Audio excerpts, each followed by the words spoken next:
Hi,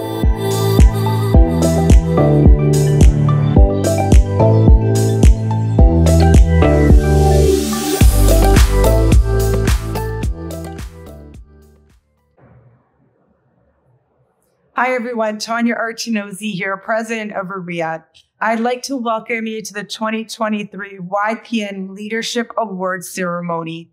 YPN strives to serve you and the members and help provide value to you with regards to your leadership skills, networking, and your overall business.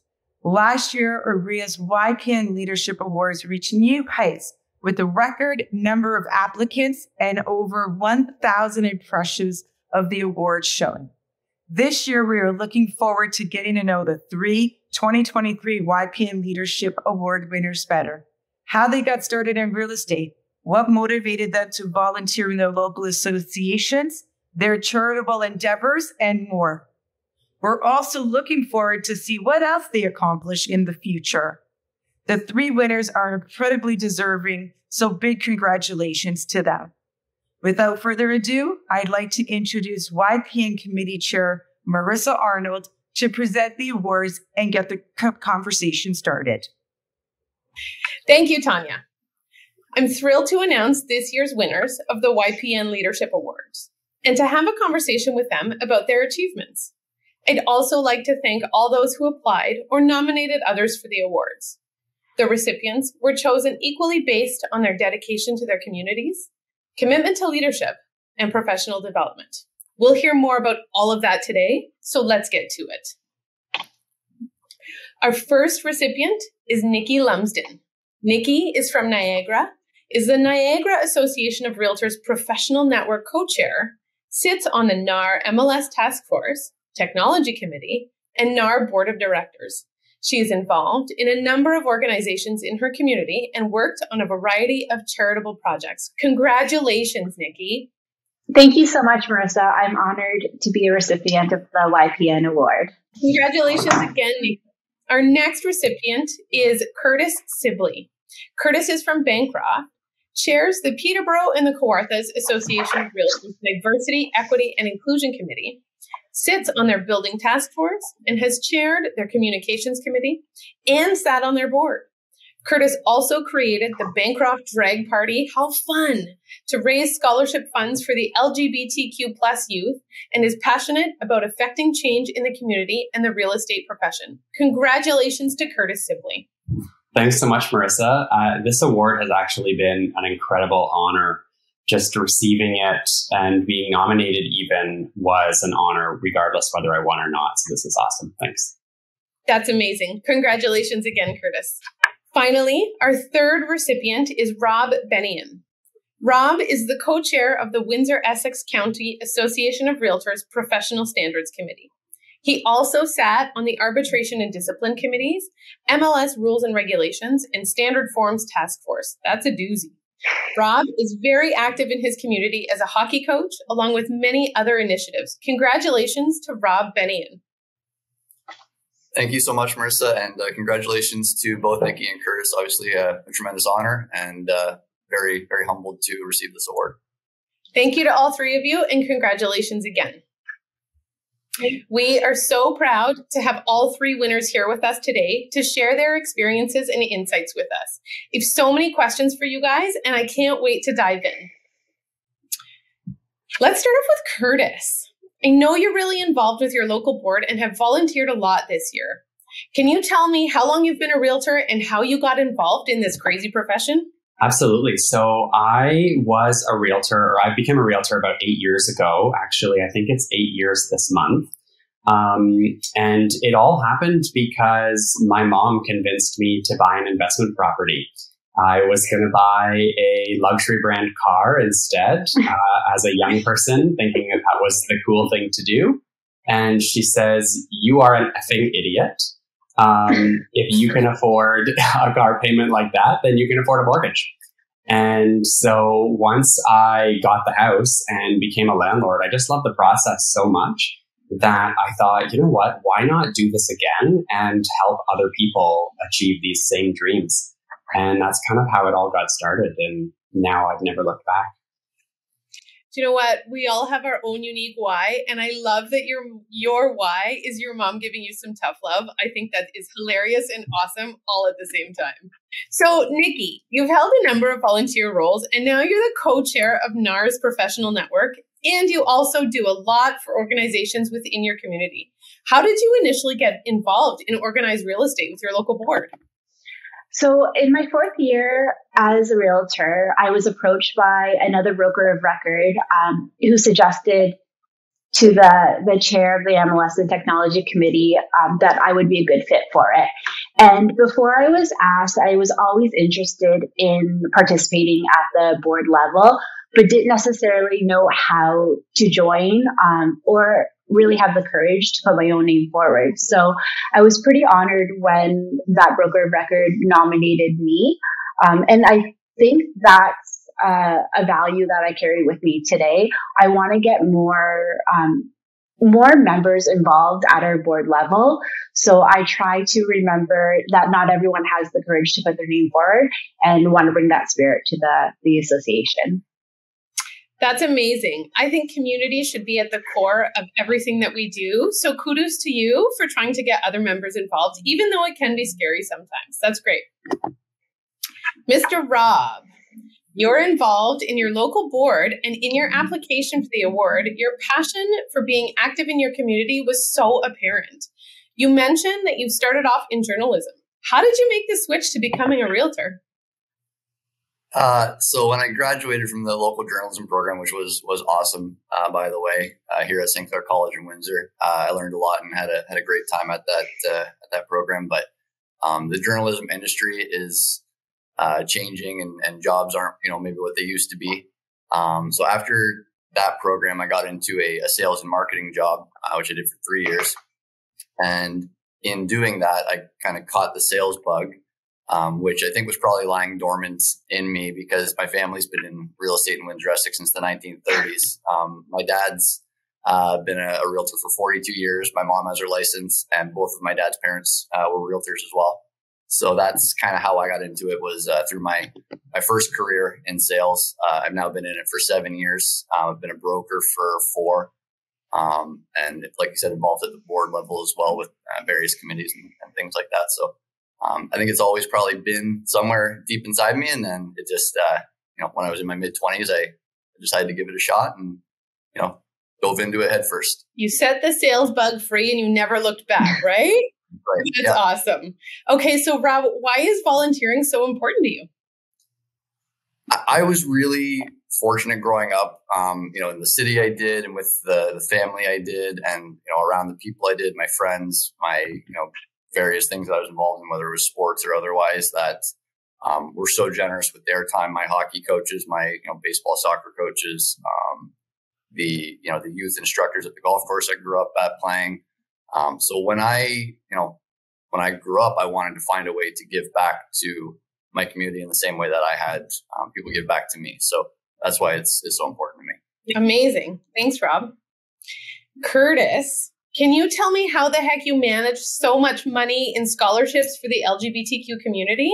Yeah, so it actually all started with some friends telling me that I should bring a drag show to my small town because things like that don't happen here. And many friends in the community said, we'd love to see something like that and not have to drive all the way to the city. And so I wanted to kind of look for a way that I could do that while also giving back to the community. And I reached out to a couple of queens that I know, actually one in particular I went to high school with, and we were both bullied in school, and we weren't even out then. It was just suspicion. And so the story all kind of came together where this other person, the drag queen that I had coming, was bullied so much in school that they actually moved away and never came back. And so coming back to the community and giving back and performing, and then raising the money with ticket sales and fundraising at the events that we host, it was all kind of just a full circle back into the high school. And so that's where the scholarship idea came from. Creating a scholarship at the high school so that the members of the Alphabet Club, they call themselves, so that way they can go on and better themselves and see other cultures other than what's in our small town. How amazing that you turned such a painful moment into something so awesome and wonderful for your community. I think that is outstanding. Great job, Curtis. Thanks so much. Okay, so Nicki, what are your favorite ways to build and maintain your network? All the young new agents would love to know. We really focus on our database. I know that in real estate, sometimes we're focused on always getting new clients or chasing the latest lead or shiny object syndrome. But for us, we also come from a small town.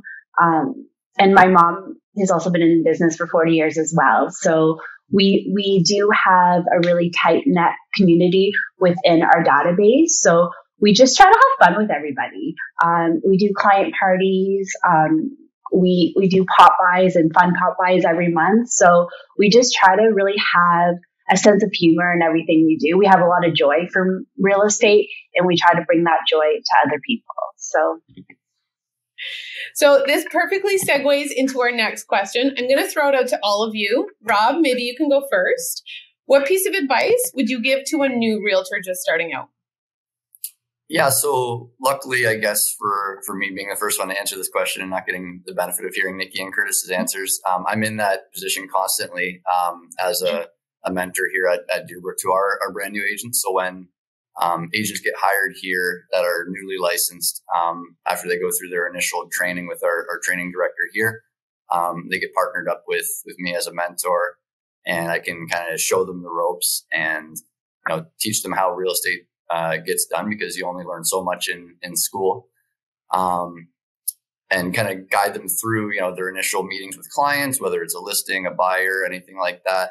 Show them what I do with my own clients. So I guess what I would say to answer your question is join a brokerage that values your professional development, like mine does here at Deerbrook. They put their agents in positions to succeed through training, through opportunities like that with a mentor. And don't be afraid to admit what you don't know. Be authentic, be yourself, and ask a lot of questions. Awesome, great advice, Rob. Curtis, we'll hand it off to you. What piece of advice would you give a brand new realtor starting out in the business? My advice really is short and sweet, and it is don't give up and just go for it. You don't succeed at things that you don't try for. So really, the only thing that I learned, or one of the main things that I learned early on, was just jump in, and you won't generally look back. As long as you're passionate about what you're doing, then you will succeed. Thanks, Curtis. And Nicki? What about you? My advice echoes Rob's. Don't do it alone. Even if you're working as an independent realtor, we have such a great collaborative spirit, especially here in the Niagara region. And don't think of other realtors as your competition, because we're really each other's colleagues. We're there to mentor. We're there to answer questions, bounce ideas off of. So don't feel like you're on an island, because you're not. That is so true, Nicki. We're very lucky here at AREA to have a great community of over 5,000 young realtors that you can lean on in the YPN. We actually had a great webinar just last week about mindset and coming at everything with an attitude of gratitude. So you've got your community, lean into it and be awesome. Okay, Nicki, looking back at your life, if you could do anything differently or if you could change anything, would you? I think I would have got out of my own way a lot sooner. I think I'm now in my 30s and I have so much more confidence in who I am as a person. And I think that I would have done videos earlier and not worried about what I looked like. I would have put myself out, would have put my name forward to things. So I think that my advice to my younger self as a realtor and as a person is just get out of your own way. And like Curtis said, just do it and jump right in. Rob, we'll kick it over to you. Is there anything that you would change or do differently? No, I agree with what Nicki said. I would have gotten involved a lot sooner. I'm so happy with the brokerage I chose, but I would have gotten involved sooner at the board level. with this mentor role I've taken on. I was a mentor to new students when I was in university, so it's that's something that I'm comfortable with and familiar with. It's something I probably could have started doing for our new agents sooner here at Deerbrook than I wound up doing. But like Nicki said, like Curtis said, just get involved, and the rewards are so worth it when you can give of your time to people that need your help. Yeah, I'll definitely echo that. It takes a village to create success. So find your village and lean into it. I certainly have had many mentors along the way, and I'm eternally grateful for them. So kudos to you for figuring that out, Rob. All right, Curtis, tell me, looking back, is there anything that you would do differently or change in your career? I would echo kind of similar to what Nicki had said, that I would do things sooner. I recently opened a brokerage, and I actually think back that I should have just done it right from the beginning when I got my broker's license, what I had originally wanted, and not delayed. Fear has held us back. I think that's a life thing. And so kind of what I was saying previously, just jump in and go for it. And I would tell myself the same thing. Absolutely. We are our own worst enemies. And if we can get out of our own way, imagine all of the amazing things that we can do. That is great advice, Curtis. All right. So Nicki, can you tell me what motivates you in your career and your life? What gets you out of bed in the morning? I really want to live my life to the best extent. So whether that's my career, being a mother, traveling, I really want to feel like I'm bringing joy to every day. A little bit of personal story. My brother passed away at a young age. So I do feel this internal drive to live life to the fullest and not on my terms. So I find that I get a lot of freedom in real estate. It allows me to tap into a lot of these different hats that I can wear, these different skills. I get to explore different parts of me, and kind of being the most authentic version of myself is what motivates me every morning. So that's amazing. Once again, turning a negative into such a positive. Kudos to you, Nicki, for using that as your motivator. As we wind down, let's end on this positive note for everybody. Rob, what does winning the YPN Award mean to you? Well, I was extremely shocked to be nominated in the first place. It was a tremendous honor just to be thought of that way by the local board here that nominated me, and by my broker of record here. So that was an honor in and of itself. When I found out I won, I was doubly surprised, but very, very thankful, very humbled. Getting recognized for your sales achievements and stuff in real estate is one thing, but when you get recognized for what you do beyond your day-to-day work and the ways you give back to your community, that means so much more to me. I pour a lot of time and energy into the causes I support, like the hockey teams I coach and the other endeavors I'm involved with. So to have that be recognized means a lot to me. It always feels good when you do good, but it's that little cherry on top when you get recognized for it, right? For sure. Congratulations, Rob. Thank you. Nicki, what does winning the YPN Award mean to you? It feels amazing. Similar to what Rob says, it feels, it's an honor just to be considered. I'm very proud of everything I do in our community. Cultivating community is something that I hold really true to my heart. And similar to Rob, it's one thing to have sales achievements, but I feel like the work I do outside of real estate is really a testament to who I am as a person. So it really does feel like the cherry on top to be recognized for it. So amazing. Thanks, Nicki. All right, Curtis, tell me, what does winning the YPN Award mean to you?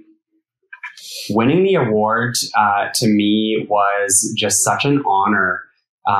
Being nominated, I had some people who actually nominated me. And when I found out, I was blown away that somebody else or a group of individuals actually thought that I was worthy of winning the award. I never would have dreamt that that I would have had that opportunity. So it's just fantastic. And it really goes to show that investing our time and energy in the profession really does pay off. Absolutely. Absolutely. And if it can help even just one person, it makes it all worth it. I want to just take this opportunity to thank Nicki, Curtis, and Rob for taking the time to chat with us. You are all so deserving of the YPN Leadership Award. Thank you to everyone for tuning in today for our virtual awards show. And please join me in congratulating the winners of the 2023 YPN Leadership Awards, Nicki Lumsden, Curtis Sibley, and Rob Benneian.